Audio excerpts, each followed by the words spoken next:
Okey, kita nak discuss jawapan tutorial 4.2 learning outcome A sahaja untuk minggu ni, iaitu kita nak nak menguasai pengiraan yang melibatkan jumlah reaktan dan produk. Okey, jadi amounts tu, jumlah tu kita measure dari segi mol, okey, boleh mass, volume, STP atau RTP and then concentration. Okay, kemudian kalau kita tengok ada 5 soalan. Jadi kita akan cuba selesaikan perbincangan semua jawapan. Okay, actually ada beberapa jawapan final yang dia bagi tu dia lari sikit lah daripada jawapan yang kita kira, sebab kita kira berdasarkan list constant yang 1 decimal place. Mana ya, kat sini kot. Okay, so kita rujuk yang ini kan. Okay, so jadi yang ini 1 decimal place. Saya nak tunjuk pengiraan yang saya buat berdasarkan pemalar inilah 1 decimal place. Okay, jadi kalau kamu rujuk yang ini, kamu akan sama jawapan dengan saya. Okay, kita nak mulakan perbincangan. Okay, so kita tengok soalan 1. So dia bagi compound dekat kita, sebatian. Okay, mungkin longgar kot tadi. Okay, jadi kita ada sebatian iaitu tetraethyl lead. Okay, formula C8H20 PB. Okay, lead atau PB tu lead lah ataupun plumbum. Okay, so dia bagi apa lagi dekat kita? Dia bagi mass. Okay, 1.08 gram. Okay, jadi dia minta kita cari apa? Okay, dia minta cari molecular mass. Okay, kita tengok yang ni dulu. Bila dia minta cari molecular mass, GC molekul ni, okay, jadi kita boleh dapatkan daripada MR. Okay, so ingat balik formula relative molecular mass. Nak cari MR senang sahaja. Tambah sahaja AR bagi setiap atom dalam compound tersebut. Okay, jadi kita akan, kalau kita tengok dalam table, AR untuk karbon adalah 12. Okay, AR untuk hidrogen. Hidrogen untuk mana?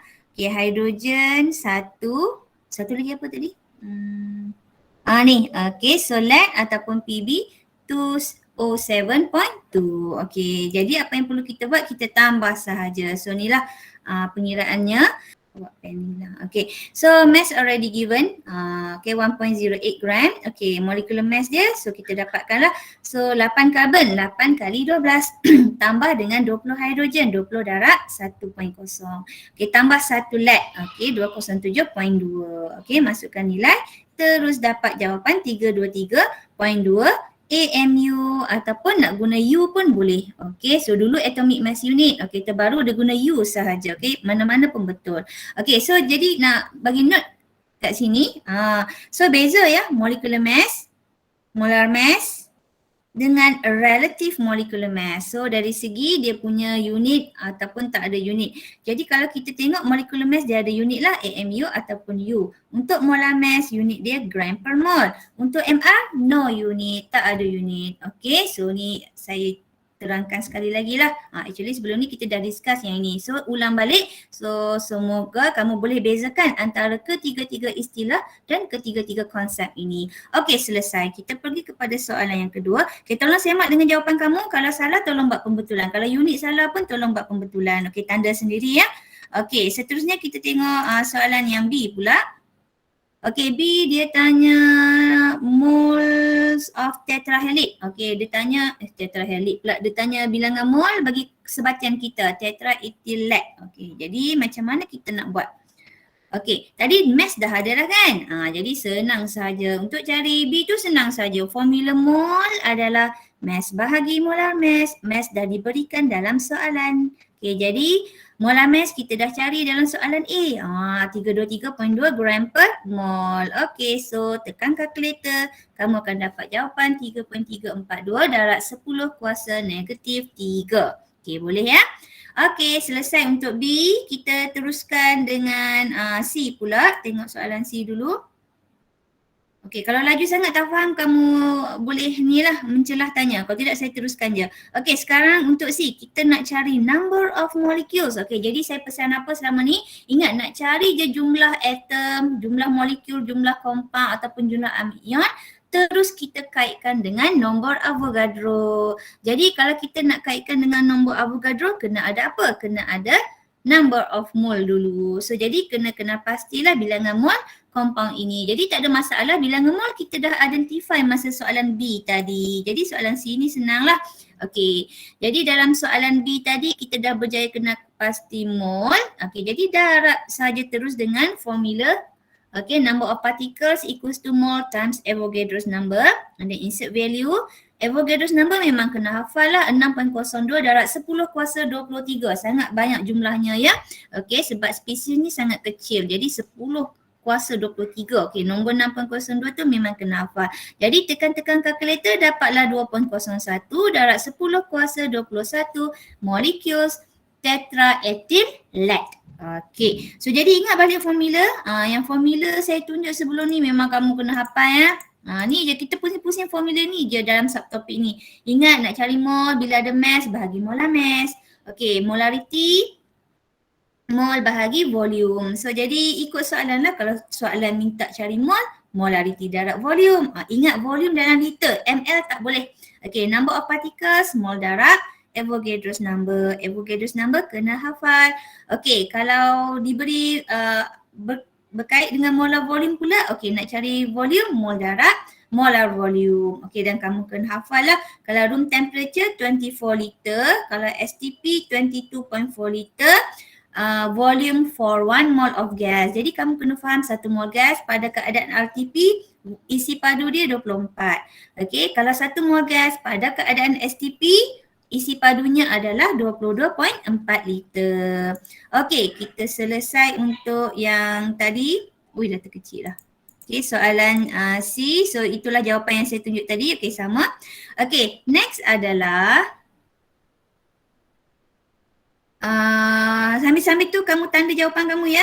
Jangan lupa. Okey, number of hydrogen atom. So, ini pun sama juga. Okay, so jadi maksudnya kita akan kaitkan mol dengan Avogadro's number. Okay, soalan D ni senang sebab tadi C kita dah selesaikan jumlah molekul. Okay, jadi kalau kita tengok dalam formula, okay, so contoh pengiraan ya. Okay, so jadi kalau kita tengok dalam formula tetraethyl lead ni, dalam satu molekul, seketul molekul tu dia ada berapa atom hidrogen? Ada sebanyak 20. Okay, jadi kita guna maklumat yang kita kira C tadi, kita dah berjaya cari. Oh, sebenarnya 1.08 gram compound bersamaan 2.01 10 kuasa 21 molekul. Jadi kalau dia ada sebanyak 20, okey, jadi 20 kali ganda lah. Jadi terpulang, kamu nak darab 20 terus pun dapat jawapan, ataupun ini saya tunjuk yang lagi spesifik lah sebenarnya macam mana kamu boleh dapat jawapan. Okey, behind the scene, di sebaliknya yang ini yang berlaku. Apa yang kita faham, dalam satu molekul ini ada 20 atom hidrogen. Okey, jadi kalau molekul ini ada sebanyak 2.01 10 kuasa 21, okey, bahagi 1, operasinya bahagi 1 darab 20. Dapatlah 4.02 darab 10 kuasa 22 atom. Okey, boleh ya? Okey, tolong semak dengan jawapan kamu. Okey, seterusnya. Okey, dah semak kan? Okey, kita tengok soalan yang E pula. Okey, E. Dia minta cari mass of carbon atom, bukan mass compound. Mass compound dah bagi dah 1.8, sekarang dia nak carbon atom sahaja. Okay, jadi kalau kita tengok dalam formula ni, carbon atom nisbah dia 8. Okay, so kita tengok contoh jalan kerja untuk cari mass of carbon atom. Okay, so kita study formula lead. Tetraethyl lead ni, okey, dalam formula ni didapati untuk, so kita buat mole ratio lah. Okey, dalam 1 mol ada 8 mol karbon. Jadi kalau mol tetrahalide kita dah kira masa soalan B tadi kan, kita dah kira kan mass bahagi molar mass. Okey, dapat yang ini. Jadi kalau 1.08 gram compound ataupun 3.342 10 kuasa negatif 3 mol compound, okey, bahagi 1 darab 8, dapatlah, okey, ni operasi dia, okey, dapatlah mol bagi karbon. Dah dapat mol bagi karbon, senanglah kerja kita daripada formula mass, mol darab molar mass kita tengok sajalah this constant tadi 12.0. Okey, jadi darab-darab tekan kalkulator dapat 0.321 gram. Okey, tolong semak dengan jawapan kamu. Sepatutnya dapat macam ni lah. Okey, kalau kamu guna list constant AR yang seperti mana dalam buku tutorial kamu. Okey, settle untuk soalan 1. Okey, sebenarnya soalan 1 ni sepatutnya dia letak dalam soalan topik yang sebelum ni ya, tapi dia letak kat sini. Okey, tak apalah, kita ulang sekali lagi. Okey, jadi sepatutnya dah ulang beberapa kali ni kamu dah mahir lah. Okey, so kita teruskan dengan soalan yang seterusnya. Okey, kita tengok soalan yang kedua. Okey, so soalan yang kedua, dia bagi zinc dengan HCl, okey, produk zinc chloride 1 mol, hidrogen 1 mol. Okey, so dia tanya volume siapa? Okey, volume hydrochloric acid. Okey, dan dia dah bagi molarity. Okey, kemudian untuk zinc dia bagi mass untuk zinc. Okey, so dia bagi maklumat untuk zinc. Okey, dia tanya kita tentang hydrochloric acid. Okey, nampak dia bagi salah satu supaya kita boleh buat perkaitan secara kuantitatif. Dan sekarang kita rujuk balance equation. Jadi apa yang kita buat sekarang dipanggil sebagai stoichiometry. Okey, kita tengok jalan kerja pengiraan untuk soalan nombor 2. Okey, so ni balance equation kita. Okey, soalan yang dia bagi dia minta kita cari identify volume. Okey, dia bagi molarity HCl. Okey, zinc dia bagi mass. Okey, jadi target kita volume HCl. So jadi nak cari volume HCl kita boleh, disebabkan ada molarity concentration. Jadi asalkan kita ada mol HCl terus selesai jawapan. Tapi sekarang kita problem tak tahu bilangan mol. Mol kita tak tahu. Okay, jadi kita akan buat stoichiometry. Kita kaitkan dengan spesies lain, reaktan ataupun produk dalam equation. Jadi kalau kita tengok produk kita tak boleh kaitkan. Kenapa? Sebab zinc chloride dengan hidrogen ni tak ada apa-apa maklumat mol yang boleh kita kaitkan. Jadi kita akan kaitkan dengan siapa? Kita akan kaitkan dengan zinc. Okay, sebab tu kita kena cari mol zinc. Okay, mol zinc boleh cari tak? Boleh. Sebab apa? Sebab kita dah diberikan mass. Okay, so jadi cari dulu mol zinc daripada formula mass over molar mass. Masukkan nilai, dapat bilangan mol. Jadi saya nasihatkan bilangan mol kalau boleh dalam 3 tempat perpuluhan ataupun 4. Tapi selalunya kita guna 3 lah. Okay. 3 atau 4, dua-dua diterima. Kalau 2 tu macam terlampau kecil sangat. Okey, kalau 1 lagi beza jawapan dia akan lari banyak. Okey, jadi hati-hati.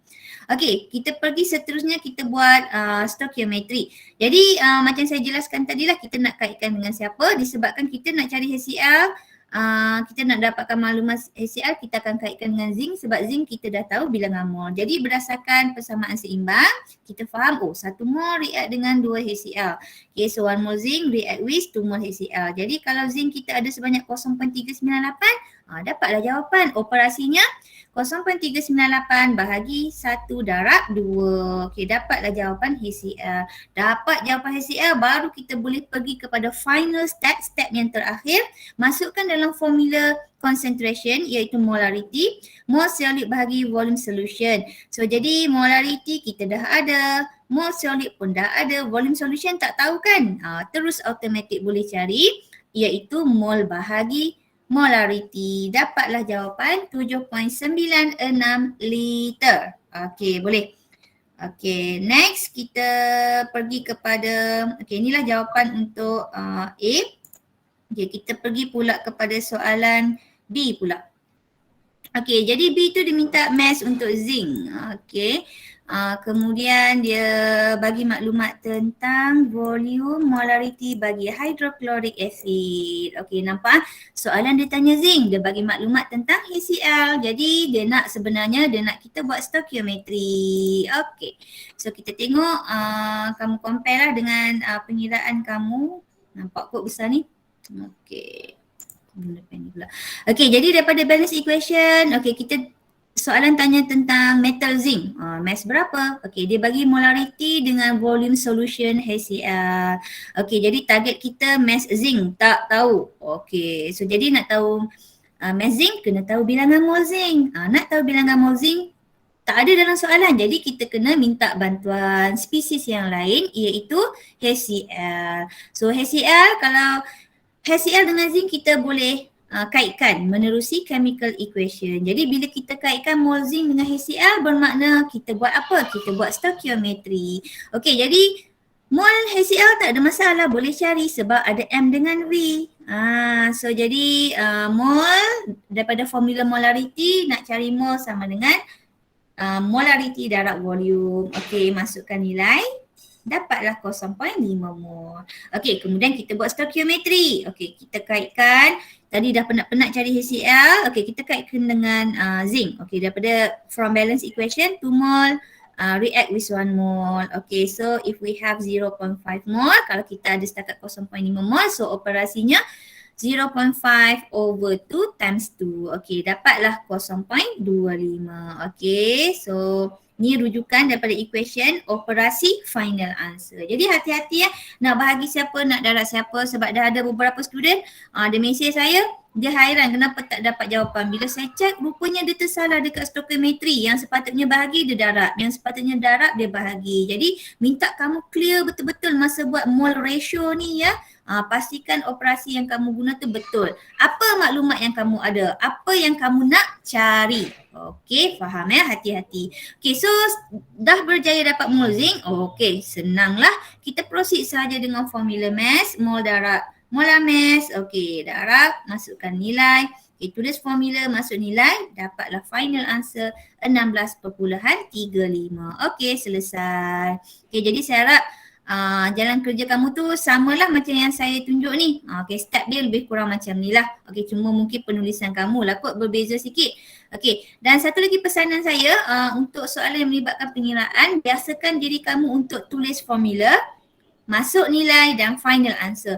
Final answer wajib unik. Masa masukkan nilai tu macam ni saya bubuh kan. Okey, tak bubuh pun tak apa. Masa masuk nilai tu nak tak bubuh unik pun tak apa. Tapi final answer wajib ada unik. Kalau gram-gram, kalau mol-mol, kalau molecules ke atoms ke ion tulis. Okey, faham ya? Okey, kalau volume liter tulis liter ataupun ml. Okey, kita pergi kepada soalan terakhir bagi nombor 2. Mana dia? Okay. So dia tanya volume juga, liters. Okay, kali ni dia tanya hidrogen pula. Okay. Hidrogen dekat STP. Okay, kemudian dia bagi maklumat volume, molarity bagi hydrochloric acid. Okay, with excess zinc. So jadi tak ada apalah bila excess zinc ni, maksudnya zinc ni adalah excess reagent, HCl adalah limiting reactant. Tak apa, yang itu kamu jangan confuse. Kita akan bincang minggu depan tentang konsep excess reagent, limiting reagent. Itu minggu depan. So jadi setakat ni yang kamu kena faham untuk soalan 2C ni, dia nak kamu kaitkan siapa? HCl dengan hidrogen. Jadi kaedah pengiraan dia seperti berikut. Okay. Okay, so HCl dia bagi maklumat. Okay, hidrogen yang dia tanya. Okay, dia suruh kita cari volume untuk hidrogen. Jadi target kita adalah volume hidrogen. Jadi nak tahu volume hidrogen, kena tahu bilangan mol hidrogen. So nak tak nak kena buat stoichiometry sebab kita tak ada maklumat mol hidrogen. Okay, so kita nak kaitkan dengan siapa? Okey, kaitkan dengan HCl. Kenapa? Sebab HCl kita boleh cari dia punya mol. Okey, daripada formula molarity, concentration, and molarity N over V. Jadi nak cari N sama dengan MV. Ingat nak, kalau kamu guna formula MV, V ini wajib dalam liter. Okey, satu lagi formula N sama dengan MV per thousand pun boleh guna juga. Tapi dengan syarat volume tu dalam ml. Okay, so tolong bezakan antara kedua-dua persamaan ini. Okay, so persamaan concentration ketelarutan kita hanya gunakan untuk larutan solution, iaitu fasa aqueous sahaja. Solid, liquid tak boleh. Okay, so masukkan nilai, tekan calculator, dapatlah jawapan. Okay, seterusnya kita buat stoichiometry. Kita kaitkan HCl dengan hidrogen. So nisbah dia 2 mol 1 mol.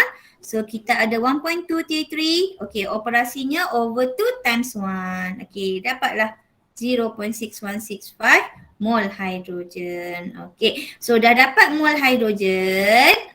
Baru kita boleh proceed dengan final step. Final formula, volume equals to mol times molar volume STP. Jadi tolong hafal STP, 22.4 liter per mol. Okey, tekan-tekan kalkulator, dapatlah jawapan 13.81 liter. Okey, jadi tolong semak dengan jawapan kamu. Okey, kalau ada kesalahan tolong buat pembetulan. Okey, unit pun tekankan kalau tak bubuh unit kat final answer wajib tulis unit. Okey. Okey, kita pergi kepada soalan yang berikutnya. Okey, soalan yang ketiga. Wih, 12.30 dah. Okey, so kita tengok soalan yang ketiga. Dia bagi ammonia NH3 react with oxygen gas. Okey, ni combustion reaction lah, tindak balas pembakaran. Okey, dapat dua produk, nitrogen monoxide dengan water. Okey, jadi dia bagi ammonia, dia bagi dah isi padu. Okey, react with excess oxygen. Maksudnya oksigen yang berlebihan. So oksigen tu excess reagent, ammonia tu limiting reagent kita. Jadi ammonia ni yang akan menentukan berapa banyak produk bertindak balas. Okey, so soalan pertama kita tengok dia minta cari mole of ammonia. Okey, jadi soalan A ni senanglah, dia dah bagi isi padu. Okey, jadi kita boleh cari terus bilangan mole. Okey, satu lagi dia bagi maklumat room temperature and pressure. So RTP, okay, dia bagi V volume dengan RTP. Jadi senang tugasan kita untuk cari mole. Okay, so kita boleh cari mole daripada formula. Okay, so mole sama dengan volume bahagi molar volume pada RTP. Okay, jadi masukkan saja nilai. Okay, cuma berhati-hati volume dia bagi dalam ml. Kamu kena bahagi 1000. Okay, ataupun darab 10 kuasa negatif 3. Okey, kemudian bahagi dengan room temperature pressure punya molar volume 24 liter per mol, dapatlah jawapan. Okey, selesai ya. Okey, seterusnya. Okey, seterusnya dia minta cari oxygen molecules. Okey, number of oxygen molecule. Jadi senang bila nisbah, nak cari bilangan zarah, bilangan molekul, kaitkan sahaja dengan Avogadro's number. Nak kaitkan dengan Avogadro's number kena ada apa? Kena ada bilangan mol. Sekarang kita sangkut dekat bilangan mol oksigen, kita tak tahu. Jadi nak buat macam mana? Okey, ni yang saya maklumkan tadi lah. Nak tahu bilangan molekul oksigen, kita kena tahu bilangan mol. Okey, jadi sekarang soalan tak bagi. Jadi kita kenalah buat stoichiometry. Nak kaitkan dengan siapa? Daripada equation kita boleh kaitkan dengan ammonia. Kenapa? Sebab ammonia tadi dia bagi volume, kita daripada soalan A kita dah tahu dah, oh dia berapa mol? 3 darab 10 kuasa negatif 3 mol. Okey, jadi mol kita dah tahu. Okey, jadi terus buat stoichiometry. Okey, jadi 4 mol ammonia bertindak balas. Okey, react with 5 mol oxygen. Okey, so if we have 3 exponent negative 3 mol, okey, operasinya mol ni bahagi 4 darab 5. Okey, tekan kalkulator, dapatlah jawapan 3.75 10 kuasa negatif 3. Okey, dah selesai dapat mol oksigen, baru boleh proceed. Now we can proceed with the last step. Langkah yang terakhir. Okey, darab sahaja dengan Avogadro's number. Okey, masukkan nilai. Final answer. So the number of molecules of oxygen 2.258 10 power of 21. Okey, selesai. Okey, yang terakhir. Itu kaedah dia ya. Okey, yang terakhir untuk number 3. Dia minta cari mass NO. Okey, so mass nitrogen monoxide product. Okey, jadi nak tahu mass of product. Okey, kita tengok. Okey, yang ni. Okey, kita nak tahu mass nitrogen monoxide. Target kita, jadi kita kena tahu mol nitrogen monoxide. So tak tahu, kita buat stoichiometry, kaitkan saja dengan mol ammonia, iaitu yang kita dah cari daripada soalan A. Jadi buat stoichiometry, kita kaitkanlah formol ammonia. Okey, produce, menghasilkan formol nitrogen monoxide daripada balance equation. Jadi sekarang kita hanya ada ammonia sebanyak 3 darab 10 kuasa negatif 3. Okey, bahagi 4 darab 4, dapat balik diri dia. Okey, actually yang ini kalau kamu, sebenarnya kalau mol reactant product ke reactant produk-produk ke sama, actually kita boleh nampak adalah bilangan mol dia sama. Okey. Ya, apa dia? Sekejap lagi. Lepas habis ni saya kena pula. Sekejap lagi. Tu background tak colour lagi. Okey, kat mana tak tadi? Okey, so jadi bahagi dapat balik diri dia. Okey, sebab 4 bahagi 4 dapat 1. Jadi kalau kebetulan nombor yang sama tu actually dapat diri dia balik lah. Tapi saya tunjuk juga nak bagi kamu nampak operasi. Okey, bahagi darab. Okey, so yang terakhir dah dapat mol. Okey, baru kita darab dengan molar mass. Okey, masukkan nilai. Dapatlah jawapan 0.09 gram. Okey, tolong semak dengan jawapan kamu. Okey, kalau salah tolong buat pembetulan. Okey, kita teruskan dengan seterusnya. Okey, soalan yang keempat. Okey, so dia bagi phosphorus react with oxygen. Okey, produk dia P4O10. Okey, so soalan A. How many grams? Okey, dia tanya mass oxygen. Kadang tak ada. Okey. So, sekiranya phosphorus ada sebanyak 0.11 mol. Okey, so jadi itu dah rumah saya tak ada karan pula. Okay, tak apa, kita tengok setakat mana kita boleh bertahan. Saya cuba bertahan. Ada balik. Minta ucap pula. Okay, so jadi ini soalan yang A tadi tu. Okay, balance equation dah diberikan. Okay, phosphorus bilangan mol dah tahu. Okay, mass yang kita tak tahu. Soalan minta kita cari. Okay, so nak cari mass untuk oksigen, kena tahu bilangan mol oksigen. Okay, tak tahu. Jadi kita buat stoichiometry, kita kaitkan dengan phosphorus. Okay, so jadi mol phosphorus. Okay, yang ni senang. Soalan dah bagi dah mol, tak payah penat-penat dah nak cari mol phosphorus. Tak perlu mass bagi molar mass, tak perlu sebab soalan dah bagi. Okay, so senang kerja kita sekarang. Okay, mol dah diberi dalam soalan. Okay, jadi kita terus buat stoichiometry. So 4 mol fosforus bertindak balas dengan 5 mol oksigen. Jadi kalau kita diberikan 0.11 mol fosforus bahagi 4 darab 5, dapatlah 0.1375 mol oksigen. So dah dapat mol oksigen, terus masukkan dengan formula yang terakhir. Okey, mol darab molar mass, terus dapat jawapan, masukkan nilai, dapatlah jawapan mass oksigen sebanyak 4.4 gram. Okey, so jadi tolong semak jalan kerja kamu dengan yang kita baru bincang tadi tu ya. Okey, kalau ada masalah, okey nanti boleh tanya. Nak tanya sekarang pun boleh, nak tanya nanti pun boleh. Okey, dan tolong buat pembetulan sekarang. Okey, kita pergi kepada soalan yang terakhir Betul tak? Dah lagi. Ya Allah, baru A. Okey, so kita tengok yang B. Masuk sat je noh. Okay, kita cuba pergi secepat yang mungkin. Okay, so untuk yang B ni oksigen dia bagi dah siap-siap mol. Okay, soalan dia minta kita cari mol compound, mass compound, volume STP, volume RTP. Okay, so kita teruslah kepada discussion jawapan dia. Ni nombor yang B kan. Okay. So jadi yang B ni senanglah mol, senang dah kerja kita. Okay, soalan dah bagi dah 0.25 mol. Jadi tak payah dah penat-penat mass bagi molar mass ke M darab V ke, tak payah dia dah bagi. Jadi senang kerja kita. Okay, so jadi untuk yang first dia minta cari bilangan mol. Jadi senang je, kita buat je stoichiometry. Okay, yang kita nak cari adalah compound, iaitu produk. Compound P4O10 produk. Okay, jadi kita akan compare je dengan oksigen, jangan compare dengan P. P kita tak ada maklumat, kita compare dengan oksigen. Jadi 5 mol oksigen produce 5 mol oksigen produce 1 mol P4O10. Okay, 5 mol oksigen menghasilkan 1 mol P4O10. Jadi operasinya kalau kita ada 0.25 bahagi 5 darab 1, dapatlah jawapan 0.05 mol. Okay, seterusnya nombor 2. Okay, nombor 2 dia minta cari mass produk. Okey, nak cari mass produk. Okey, tadi kita dah berjaya kenal pasti mol produk P4O10 iaitu sebanyak 0.05 mol. Okey, jadi senanglah, masukkan saja dalam formula mol darab molar mass.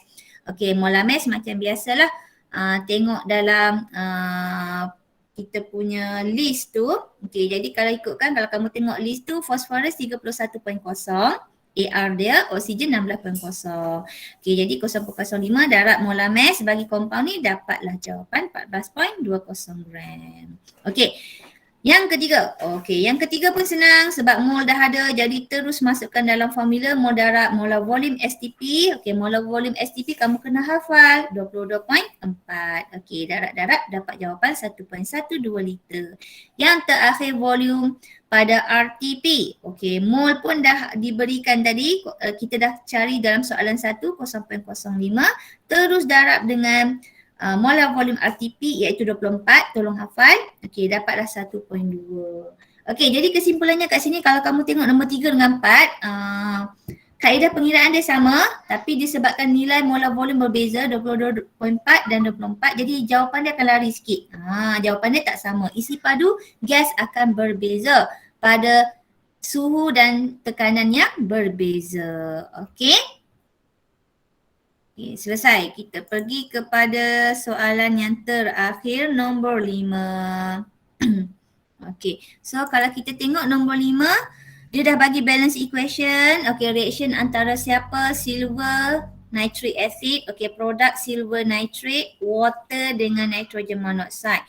Okey, kemudian dia bagi dekat kita impure sample yang ada silver Ag sebanyak 50 gram. Okey, react dengan siapa? Nitric acid. Okey, react dengan nitric acid. Kemudian dapatlah produk NO. Produk dia bagi volume sekian-sekian.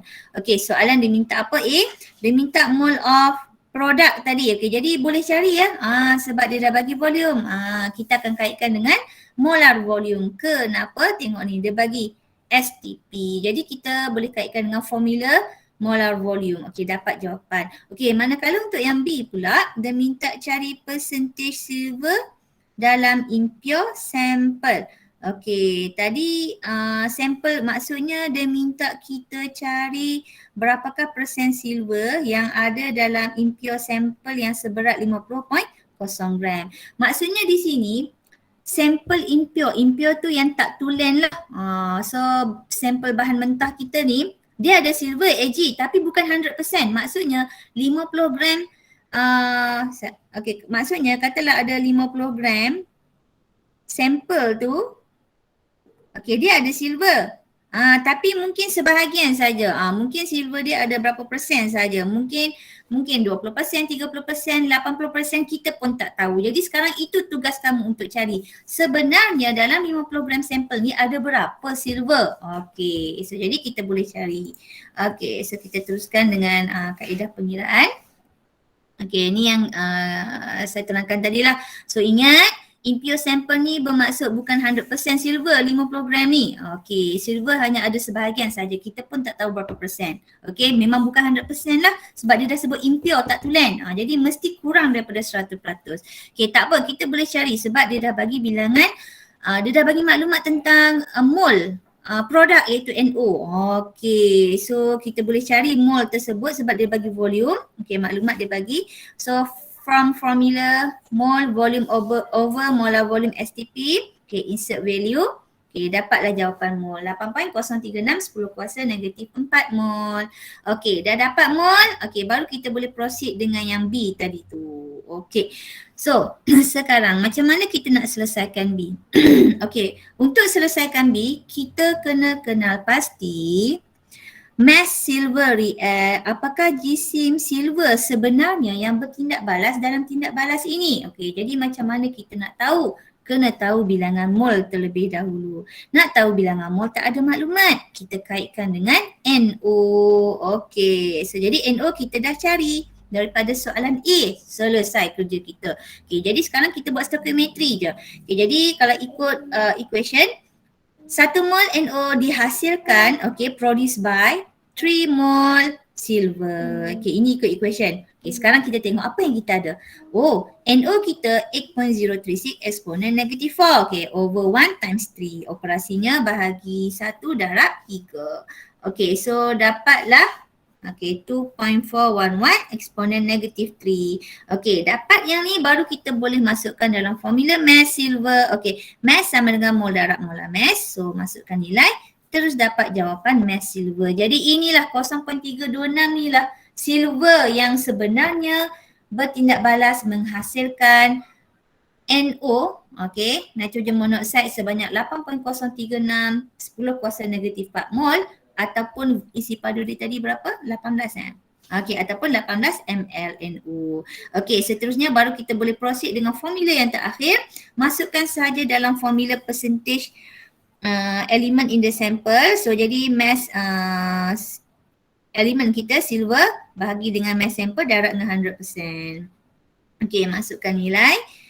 Okey, bahagi dengan sampel kita 50 gram, dapatlah jawapan 0.52%. Okey, jadi kesimpulannya dalam sampel kita 50 gram tadi tu, impure sampel tu, silver yang ada sikit je sebenarnya. Berapa? 0.52% sahaja. Okey. Selesai pun dah 40 minit juga ya. Okey, sampai sini saja sesi meet kita untuk kali ni. Boleh bersurai. Jumpa lagi.